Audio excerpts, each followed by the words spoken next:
अभी तो चिंता करने की जरूरत नहीं, तभी मुझे दूसरे मंत्री को बोलना पड़ता था। अभी मैं आज कुछ करूँगा।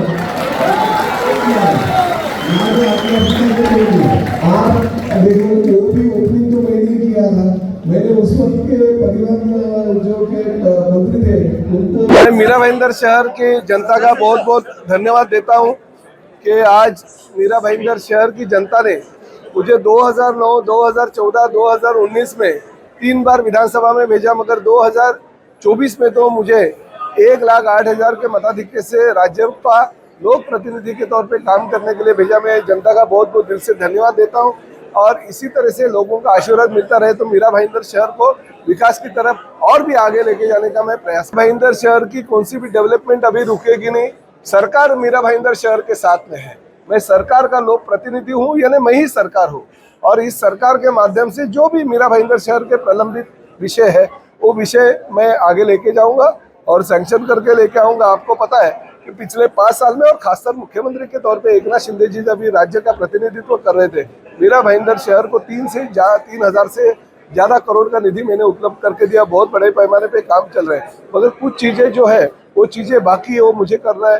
एक बात का मुझे गर्व है कि इसी अधिवेशन में मीरा भाईंदर शहर का जो न्यायालय का बहुत सालों से विषय प्रलंबित था उसको भी मैंने सैंक्शन ले लिया। यानी अगले महीने में न्यायालय की जो योजना है, अब पिछले कई सालों से लोग इंतजार कर रहे थे, तो न्यायालय की इमारत का काम पूरा हो गया और उसके लिए पैसा भी सैंक्शन हो गया। तो न्यायालय अगले महीने में कभी भी शुरुआत हो सकता है। उद्घाटन का टाइम हम डिक्लेयर करेंगे। 2009 में था इसलिए 2014 में आया, 2014 तक था इसलिए 2019 में आया और उतना ज्यादा था इसलिए लोगों ने मुझे 1,08,000 वोटों से ज्यादा मार्जिन से जीता के दिए। तो लोगों के साथ ये जुड़ा हुआ है। आप देखिए ये सभी लोग जो आज आए हैं, ये क्या इसमें पूरे के पूरे मेरे पार्टी के कार्यकर्ता नहीं, लोग प्यार से मुझे उत्साहित होके मुझे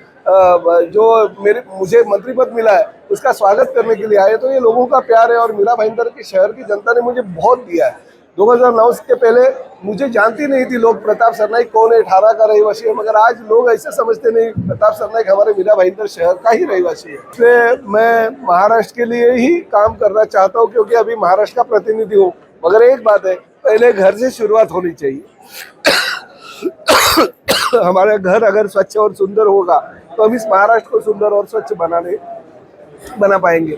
मैं मीरा भाईंदर शहर को स्वच्छ और सुंदर तो बना ही रहा हूँ, ठाणे को स्वच्छ और सुंदर बना ही रहा हूँ। एकनाथ शिंदे साहब हमारे साथ में है, तो आगे ऐसे ही जैसे मीरा भाईंदर शहर को बनाया, जैसे ठाणे को बनाया, वैसे पूरे महाराष्ट्र को स्वच्छ और सुंदर और अच्छी तरह की परिवहन सेवा देने का मैं प्रयास करूँगा। आज मंत्री बने हैं तो पहले जितना समय आप मीरा भाईंदर शहर के लिए दे पाते थे, क्या महाराष्ट्र के मंत्री बनने के बाद ये बात सही है आपकी, आपने सही सवाल मुझे मेरे सामने रखा कि अगर महाराष्ट्र की सेवा करने तो मीरा भाईंदर शहर को मुझे कम समय मिलेगा। मगर मैंने पिछले 5 सालों में काम इतना किया है कि लोग सोचेंगे कि नहीं चलो ठीक है, उनको थोड़ा सा सहूलियत महाराष्ट्र की सेवा के लिए देना चाहिए, तो उतना तो मीरा भाईंदर शहर की जनता। एक गोष्ट तुम्हाला ह्या ठिकाणी सांगतो की हे जे प्रश्न आहे 2025 साल मीरा भाईंदर शहरातील जनतेसाठी विकासाचं दार उघडलेलं असेल आणि त्या माध्यमातून मीरा भाईंदर शहराला विकासाच्या दृष्टीने पुढे नेण्याचं काम आम्ही करणार आहोत। मेट्रोचा प्रश्न असू द्या, तो पुढल्या वर्षात सोडवला जाईल आणि मेट्रो चालू होईल।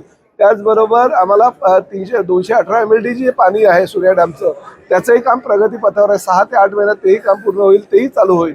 न्यायालयाच्या इमारतीला आम्ही मंजुरी घेतली, त्यामुळे पुढल्या महिन्यात न्यायालय चालू होईल।